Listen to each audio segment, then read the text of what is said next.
Biology का chapter number 12 that is ecosystem. So एक बहुत ही ज़्यादा इजी बट इम्पॉर्टेंट चैप्टर है। So let's start it. पहले हम जानते हैं कि ये वर्ड इकोसिस्टम होता क्या है। तो देखिए, जैसे कि हम लोग को पता ही है, हमारे एनवायरमेंट में बायोटिक कंपोनेंट्स भी होते हैं एंड अबायोटिक कंपोनेंट्स भी होते हैं। अब ये बायोटिक क्या है, अबायोटिक क्या है? बायोटिक मतलब कि लिविंग कंपोनेंट्स भी होते हैं एंड अबायोटिक मतलब कि नॉन लिविंग कंपोनेंट्स भी होते हैं। लिविंग मतलब कि जो जीवित हैं, जैसे कि plants, animals, insects, reptiles, amphibians etcetera. Abiotic मतलब कि जो नॉन लिविंग है, जैसे कि सॉइल, वाटर एक्सेट्रा। ठीक है, तो ये abiotic component and biotic component के बीच में जो हमारा इंटरेक्शन होता है, एनवायरमेंट में, उसी को हम लोग इकोसिस्टम कहते हैं। ठीक है, तो व्हाट इज इकोसिस्टम? वो इंटरेक्शन होता है किसके बीच का? Between biotic and abiotic components of the environment is termed as ecosystem. उसी को हम लोग इकोसिस्टम बोलते हैं। सो देख लीजिए, it is the interaction between the biotic and abiotic components of the environment. It is termed as ecosystem. तो जो ये इकोसिस्टम है ना, इसके दो कैटेगरीज होते हैं। These are our two categories of ecosystem। क्या क्या है वो? टेरेस्ट्रियल भी हो सकते हैं और एक्वेटिक भी हो सकते हैं इकोसिस्टम। टेरेस्ट्रियल मतलब कि बिना वाटर वाला रीजन जो होगा, एरियाज जो होंगे। एक्वेटिक मतलब कि पानी वाले एरियाज, पानी वाली इकोसिस्टम। ठीक है, तो टेरेस्ट्रियल में एग्जांपल्स क्या क्या आएंगे? फॉरेस्ट आएगा, ग्रासलैंड आएगा, डेजर्ट आएगा। इस समय पानी होता है क्या? नहीं होता है ना, उन्हीं को हम बोलते हैं टेरेस्ट्रियल इकोसिस्टम। दूसरा वाला है एक्वाटिक इकोसिस्टम, पानी वाली इकोसिस्टम, जहाँ पे वाटर प्रेजेंट होता है। उसमें आएगा पॉन्ड आएगा, लेक आएगा, वेटलैंड्स आएगा, रिवर्स आएंगे एंड एस्चुरीज आएंगे। ठीक है, देन वन मोर कैटेगरी होता है इकोसिस्टम का, that is main made ecosystem. मतलब कि जो इंसानों ने बनाया हुआ इकोसिस्टम है उसे मेन मेड इकोसिस्टम बोलेंगे। उसमें आएगा क्रॉफिल्स एंड एक्वेरियम आएगा। ये इंसानों ने बनाया है, इसलिए हम उसे बोलते हैं man made ecosystem. So these are the three categories of ecosystem: terrestrial बिना पानी वाली इकोसिस्टम्स, एक्वेटिक पानी वाली ecosystem and man made ecosystem जिन्हें इंसानों ने बनाया है। Okay, next is our components of ecosystem. Ecosystem के कंपोनेंट्स क्या क्या हैं? It consist of two components, that is biotic and abiotic components. जैसे कि हम लोग ने पहले पार्ट में डिस्कस कर लिया है, इसे स्टार्टिंग में ही डिस्कस कर लिया है इसे। बायोटिक मतलब कि लिविंग कंपोनेंट्स होगा, जिंदा जिंदा ऑर्गेनिजम्स, एंड अबायोटिक कंपोनेंट्स मतलब कि नॉन लिविंग कंपोनेंट्स जो कि जिंदा नहीं है। Living components for example plants, animals, insects, reptiles, amphibians, these are our living components। then non living components में जो जिंदा नहीं है, जैसे कि सॉइल, वाटर, सनलाइट एक्सेट्रा। ये मैंने आपको ऊपर एक्सप्लेन कर ही दिया है। ठीक है, एक चीज मैंने छोड़ दिया, that is what is ecosystem. हम लोग ने समझ लिया, बट ये वर्ड इकोसिस्टम किसने टर्म आउट किया था? उनका नाम है एजी टेंसली। ठीक है, उनका नाम है A G Tansley. He was the first man जिन्होंने टर्म आउट किया था द वर्ड इकोसिस्टम। ये बात याद रखना। Okay, now let's move to structural components of ecosystem. These are the structural components of ecosystem. क्या क्या है वो? Species composition and stratification. तो ये सब होते क्या हैं? देखो, स्पीसीज कॉम्पोजिशन क्या होता है? आइडेंटिफिकेशन करना एंड इन्यूमरेशन करना of plants and animal species of an ecosystem gives it's species composition. जब हम लोग प्लांट्स एंड एनिमल स्पीसीज जो कि प्रेजेंट है हमारी इकोसिस्टम में, उनका आइडेंटिफिकेशन करते हैं और इन्यूमरेशन करते हैं, तब हम लोग को स्पीसीज कॉम्पोजिशन मिलता है। तब हम लोग को उनका स्पीसीज कॉम्पोजिशन मिलता है। थोड़ा बहुत याद रखना ये वाला, इतना इंपॉर्टेंट नहीं है ये टॉपिक, ठीक है। Now next is our stratification. ये क्या होता है? तो जब हम लोग डिफरेंट स्पीसीज जो कि ऑक्यूपाई कर रहे होते हैं डिफरेंट लेवल्स को, उनका वर्टिकल डिस्ट्रीब्यूशन देखते हैं, उसी को हम लोग स्ट्रैटिफिकेशन बोलते हैं। वर्टिकल डिस्ट्रीब्यूशन जो होता है ना ऑफ डिफरेंट स्पीसीज का, जो कि ऑक्यूपाई कर रहे होते हैं डिफरेंट लेवल्स, उसे हम बोलते हैं स्ट्रैटिफिकेशन। तो ये दो है हमारे structural components of ecosystem. Species composition मतलब कि आइडेंटिफिकेशन करना और इन्यूमरेशन करना प्लांट एंड एनिमल स्पीसीज का जो कि इकोसिस्टम में प्रेजेंट है, gives it's species composition. Stratification मतलब कि वर्टिकल डिस्ट्रीब्यूशन देखना डिफरेंट स्पीसीज का जो कि ऑक्यूपाई करते हैं डिफरेंट लेवल्स, ठीक है। Now it's the most important part, major functional components क्या है अभी इकोसिस्टम के, ये इंपॉर्टेंट है, ठीक है। ये एक इंपॉर्टेंट टॉपिक है। तो मेजर कंपोनेंट्स क्या होते हैं इकोसिस्टम के? 4 मेजर कंपोनेंट्स होते हैं। क्या क्या? Productivity, decomposition, energy flow and nutrient cycling. Now इस सब के बारे में एक एक करके पढ़ते हैं, आपको इजीली समझ आ जाएगा। सो शुरू करते हैं हम लोग first major functional component of an ecosystem से, दैट इज आवर प्रोडक्टिविटी। तो ये प्रोडक्टिविटी होता क्या है? देखो, रेट ऑफ बायोमास और organic matter production is called productivity. किस रेट से बायोमास बोल सकती है या ऑर्गेनिक मैटर बोल सकती है, किस रेट से बायोमास या ऑर्गेनिक मैटर का प्रोडक्शन हो रहा होगा, किस रेट से बायोमास या ऑर्गेनिक मैटर प्रोड्यूस हो रहे होंगे, उसे हम बोलते हैं productivity. Rate of biomass production is called productivity. और वो बायोमास का प्रोडक्शन या तो प्लांट्स के द्वारा भी हो सकता है या तो कंज्यूमर्स मतलब कि हम लोगों के द्वारा भी हो सकता है, ठीक है। तो जो ये प्रोडक्टिविटी है इसके 2 टाइप्स हैं, primary productivity and secondary productivity. तो जो ये हमारा प्राइमरी प्रोडक्टिविटी है, व्हाट इज इट?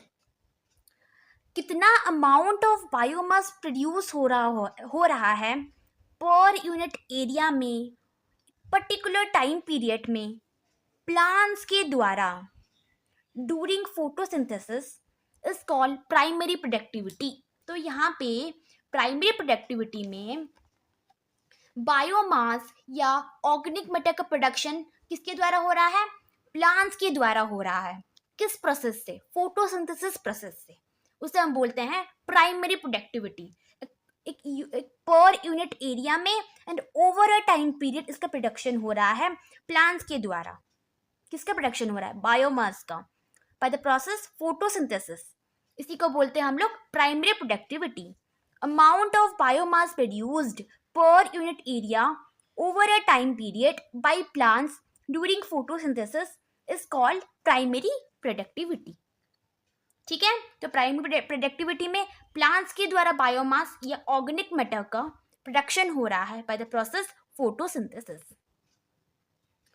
तो जो ये प्राइमरी प्रोडक्टिविटी है इसके और 2 टाइप्स हैं।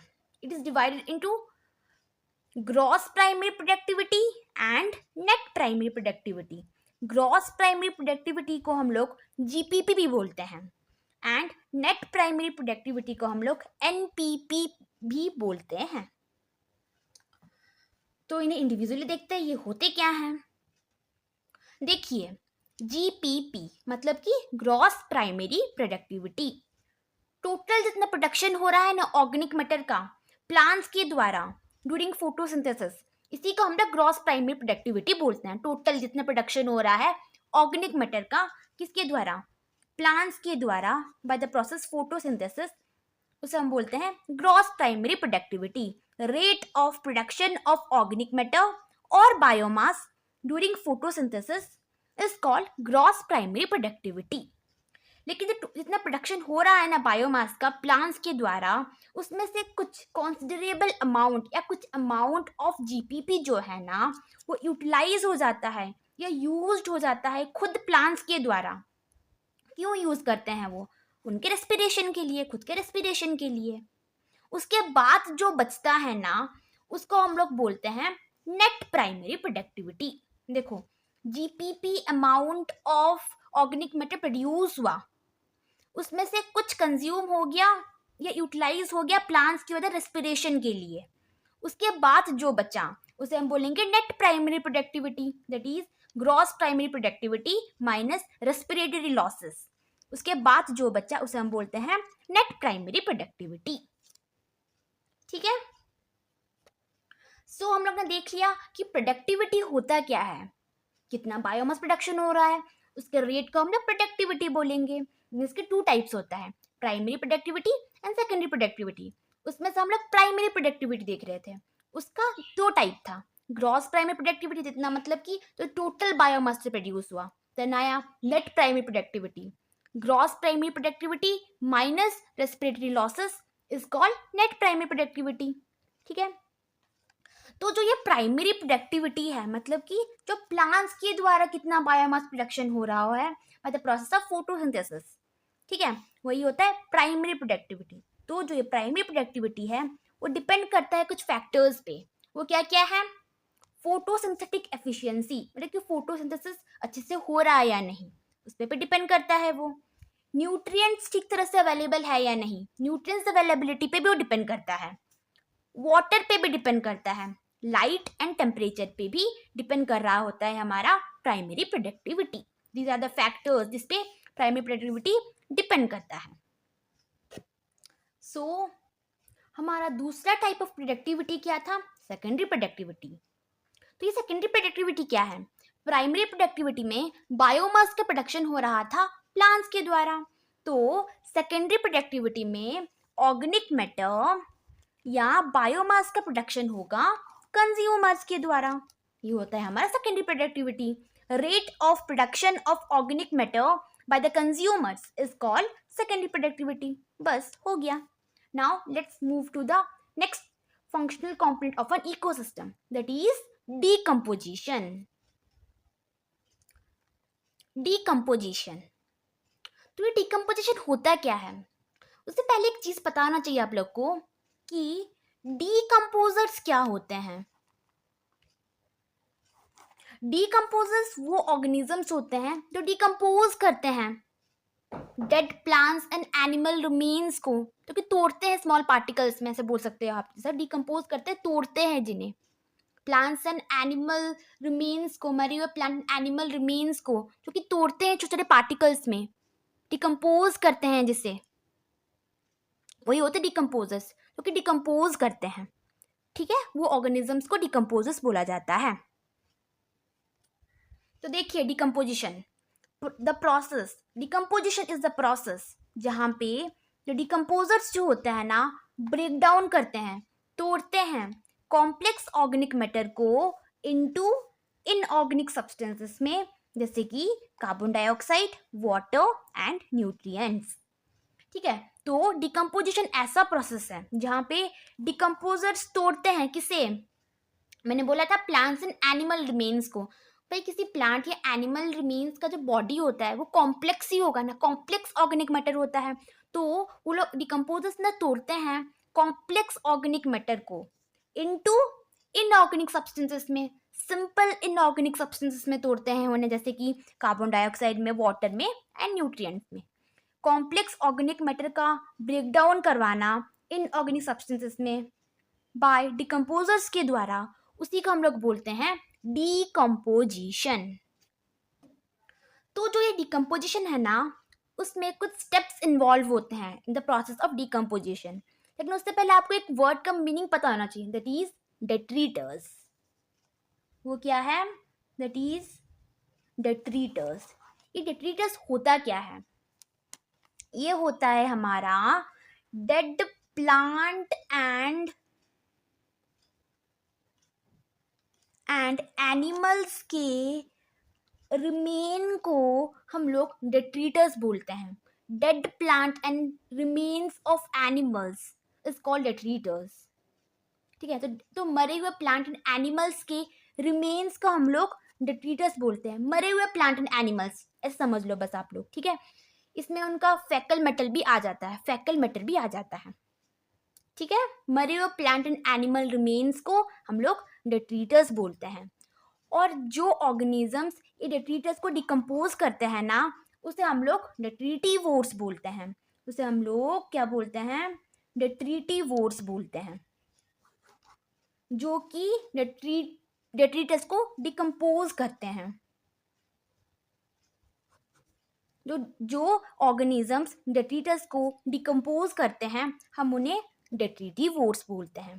डेट्रीटिवोर्स के एग्जांपल बोल सकती हूँ मैं, अर्थवॉर्म, ठीक है। डेट्रीटर्स मतलब कि डेड प्लांट्स एंड एनिमल्स के रिमेन्स, डेट्रीटिवोर्स मतलब कि जो कि इन डेट्रीटर्स को डिकम्पोज करते हैं। अब हम लोग देख लेते हैं क्या क्या स्टेप्स इन्वॉल्व हैं in the process of decomposition.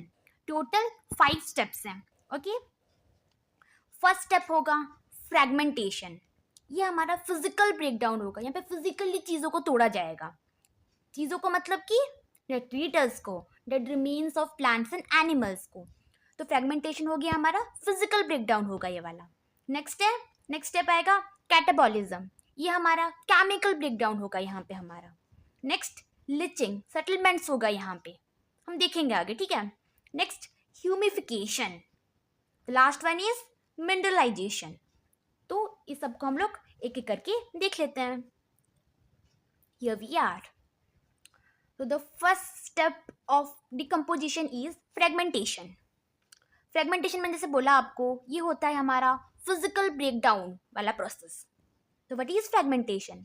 ऐसा प्रोसेस जहाँ पे ब्रेकडाउन होता है डेट्रीटर्स का, मतलब कि dead remains of plants and animals का, इनटू किसमें ब्रेकडाउन होता है? स्मॉलर पार्टिकल्स में तोड़ा जाता है बाय डेट्रीटिवोर्स के द्वारा, इज कॉल्ड फ्रेगमेंटेशन। तो फ्रेगमेंटेशन के प्रोसेस में डेट्रीटिवोर्स मतलब कि वो ऑर्गेनिजम्स जो कि डिकम्पोज करते हैं डेट्रीटर्स को, तो ऐसा प्रोसेस जहाँ पे डेट्रीटिवोर्स तोड़ते हैं डेट्रीटर्स को इनटू स्मॉलर पार्टिकल्स में, उसी प्रोसेस को बोलते हैं हम लोग फ्रेगमेंटेशन। बस यहाँ पे फिजिकल ब्रेकडाउन होगा यहाँ पे, ठीक है। तो नेक्स्ट आएगा हमारे पास कैटाबॉलिज्म। तो देखिए कैटाबॉलिज्म क्या है? यहाँ पे हमारा केमिकल ब्रेकडाउन होगा। फ्रेगमेंटेशन में हमारा फिजिकल ब्रेकडाउन हुआ डेट्रीटिवोर्स के द्वारा। Next is catabolism, chemical breakdown होगा जहाँ पे। तो द प्रोसेस ऑफ डिग्रेडेशन जहाँ पे होगा ऑफ डेट्रीटर्स का इनटू सिंपल इनऑर्गेनिक सब्सटेंसेस में bye bacterial and fungal enzymes is called catabolism. Catabolism में डिग्रेडेशन होगा किसका? डेट्रीटर्स का। किस में? इनटू सिंपल इनऑर्गेनिक सब्सटेंसेस में डिग्रेडेशन होगा डेट्रीटर्स का। किसके द्वारा? बैक्टीरियल एंड फंगल एंजाइम्स के द्वारा। इसी प्रोसेस ऑफ डिग्रेडेशन को हम लोग बोलते हैं कैटाबॉलिज्म, जहाँ पे केमिकल ब्रेकडाउन होगा, okay. The next step will be leaching. Leaching में क्या होगा? सेटलमेंट्स होगा। किसका? देखो ये ऐसा प्रोसेस है जहाँ पे वाटर सॉल्यूबल इनऑर्गेनिक न्यूट्रिएंट्स जो होते हैं ना, सेटल होते हैं नीचे की तरफ, down into the soil horizon में, एंड प्रेसिपिटेट हो जाते हैं वहां पे एज अनअवेलेबल सॉल्ट्स के फॉर्म में। इसी प्रोसेस को हम लोग बोलते हैं लीचिंग। क्या होता है लीचिंग? ऐसा प्रोसेस जहाँ पे जो वाटर सॉल्यूबल इनऑर्गेनिक न्यूट्रिएंट्स जो होते हैं ना, गो डाउन, वो नीचे चले जाते हैं इनटू द सॉइल होरिजन में, और वो नीचे जाकर क्या होते हैं? वो प्रेसिपिटेट हो जाते हैं एज अनअवेलेबल सॉल्ट्स की फॉर्म में। This process is called leaching. तो हम लोग ने फ्रेगमेंटेशन देख लिया, फिजिकल ब्रेकडाउन वाला, कैटाबॉलिज्म देख लिया, केमिकल ब्रेकडाउन वाला, लीचिंग देख लिया, सेटलमेंट वाला। Next is humification. ह्यूमिफिकेशन इकट्ठा होता है, ऐसा प्रोसेस जहाँ पे इकट्ठा होता है एक डार्क कलर का सब्सटेंस, जिसे हम लोग ह्यूमस बोलते हैं, जो कि ना सॉइल के लिए बहुत अच्छा होता है वो, ठीक है। तो देखो ह्यूमिफिकेशन ऐसा प्रोसेस जिसमें एक्यूमुलेशन होता है डार्क कलर्ड एमोर्फियस सब्सटेंस का, जिसे हम बोलते हैं humus. The process of accumulation of a dark coloured amorphous substance is called humus. इसी प्रोसेस को हम लोग बोलते हैं जहाँ पे एक्यूमुलेशन होता है किसका, ह्यूमस का. ह्यूमस क्या है, डार्क कलर्ड एमोर्फियस सब्सटेंस का. इसी प्रोसेस ऑफ एक्यूमुलेशन को हम लोग बोलते हैं ह्यूमिफिकेशन. तो जो ये ह्यूमस होता है ना, उसके एडवांटेजेस क्या होते हैं, मतलब कि माइक्रोब्स के एक्शन को रोकता है, वो हाईली रेजिस्टेंट होता है वो टू माइक्रोबियल एक्शन से. तो सॉइल को अच्छा खासा रख पाएगा या नहीं, यस. और इसमें द डिकम्पोजिशन बहुत स्लो रेट में होता है, undergoes decomposition at an extremely slow rate. जितना स्लो डिकम्पोजिशन होगा उतना ज़्यादा अच्छा रहेगा वो, और वो सॉइल को अच्छा रखेगा. Yes and no, yes. The next advantage of humus is वो सर्व करता है as a reservoir of nutrients की तरह. वो स्टोर करके रखता है न्यूट्रिएंट्स को और वो सॉइल को प्रोवाइड करता है, जिसकी वजह से सॉइल अच्छा यील्ड करेगा, अच्छा यील्डिंग करेगा सॉइल बाद में जाकर फसलों को. ठीक है, तो this is all about humification. समझ आ गया ना. ह्यूमिफिकेशन, एक्यूमुलेशन, ये ऐसा प्रोसेस होता है यहाँ पे एक्यूमुलेशन होता है किसका, ह्यूमस का, जो कि हाईली रेजिस्टेंट होता है माइक्रोबियल एक्शन से. डिकम्पोजिशन एक्सट्रीमली स्लो रेट में होगा और वो रिजर्वोयर ऑफ न्यूट्रिएंट्स की तरह भी सर्व करता है. और एक बात, क्यों वो सर्व करता है as a reservoir of nutrient, because वो कोलोइडल होता है इन नेचर में. ठीक है, this is humification. Now let's move to the last step of decomposition, that is mineralization. तो मिनरलाइजेशन क्या है, यहाँ पे ह्यूमस फर्दर डिग्रेड होता है हमारे इनऑर्गेनिक सब्सटेंसेस में. किसके द्वारा डिग्रेड होता है, कुछ माइक्रोब्स के द्वारा. क्यों डिग्रेड होता है, रिलीज करने के लिए इनऑर्गेनिक सब्सटेंसेस. इसी प्रोसेस को हम लोग बोलते हैं mineralization. Process in which humus is further degraded by some microbes के द्वारा टू रिलीज करने के लिए इनऑर्गेनिक सब्सटेंसेस. तो these are the 5 steps of decomposition. Now देखिए, डिकम्पोजिशन के स्टेप्स हम लोग ने देख लिया, बट डिकम्पोजिशन का जो प्रोसेस है वो स्लो कब होगा और फास्ट कब होगा. देखो, डिकम्पोजिशन का प्रोसेस स्लो तब होगा जब हमारा डेट्रीटस जो है ना वो रिच होगा लिग्निन और चिटिन से, और जब हमारा डेट्रीटस जो होगा ना वो रिच होगा नाइट्रोजन से एंड वाटर सोल्यूबल सब्सटेंसेस से, जैसे कि शुगर. उस केस में डिकम्पोजिशन हमारा फर्स्ट होगा. डिकम्पोजिशन स्लो कब होगा, जब डेट्रीटस रिच होगा लिग्निन एंड चिटिन से. फर्स्ट कब होगा, जब हमारा डेट्रीटस रिच होगा nitrogen and water soluble substances से, जैसे कि शुगर. और देखो, जब हमारा एनवायरमेंट वार्म और मॉइस्ट होगा तो ये चीज़ डिकम्पोजिशन को फेवर करेगा, वार्म एंड मॉइस्ट क्लाइमेट. लेकिन जब लो टेम्परेचर होगा और एनाइरोबियोसिस होगा, ये इनहिबिट करेगा डिकम्पोजिशन को. ठीक है, warm and moist environment favour करेगा डिकम्पोजिशन को, लो टेम्परेचर एंड एनाइरोबियोसिस इनहिबिट करेगा डिकम्पोजिशन को. तो it's all about the process decomposition. Now let's move to the next major functional component of ecosystem, that is our energy flow. तो देखिए, energy flow, तो हमारा सन जो है ना is the only source of energy है सारे के सारे इकोसिस्टम के लिए जो कि प्रेजेंट है हमारे अर्थ में. Sun is the only source of energy for all ecosystem on earth. Exception क्या है, except deep sea hydrothermal ecosystems को छोड़कर सन हमारा ओनली सोर्स ऑफ एनर्जी है फॉर ऑल इकोसिस्टम. ठीक है, नाउ देखिए PAR क्या होता है. इसका मतलब होता है फोटोसिंथेटिकली एक्टिव रेडिएशन. और ये जो फोटोसिंथेटिकली एक्टिव रेडिएशन है ना वो रेस्पॉन्सिबल होता है फॉर सिंथेसिस ऑफ फूड के लिए. किसके द्वारा, प्लांट्स के द्वारा. तो मतलब कि ये फोटोसिंथेटिकली एक्टिव रेडिएशन का यूज हमारे प्लांट्स करते हैं. क्यों, फॉर सिंथेसिस ऑफ फूड के लिए, फूड बनाने के लिए. ठीक है, और देखो, जो सन से जो इंसिडेंट सोलर रेडिएशन जो होता है ना, सोलर रेडिएशन जो सन से इंसिडेंट होता है ना, उसमें से लेस देन 50% जो होता है ना, वो फोटोसिंथेटिकली एक्टिव रेडिएशन होता है। और वो लेस देन 50% जो होता है ना फोटोसिंथेटिकली एक्टिव रेडिएशन, उसमें से भी बस 2 to 10% ऑफ PAR जो होता है ना, वो कैप्चर किया जाता है हमारे प्लांट्स के द्वारा। समझ आया ना? तो सन से जो जो इंसिडेंट सोलर रेडिएशन जो होता है ना, उसमें से लेस देन 50% PAR होता है, that is photosynthetically active radiation होता है। वो 50% में से भी 2 to 10% ऑफ PAR जो है ना, वो कैप्चर किया जाता है हमारे प्लांट्स के द्वारा। ओके, तो हम लोग ने एनर्जी फ्लो तक सब देख लिया एक्सप्लेनेशन। लास्ट वाला जो है ना, न्यूट्रिएंट साइक्लिंग, वो आपके सिलेबस में नहीं है, तो मैंने स्किप किया है। ठीक है, थैंक यू। और अगर आपको मेरी वीडियोस थोड़ी सी भी हेल्पफुल लगे तो please like share and subscribe ज़रूर कर दीजिएगा।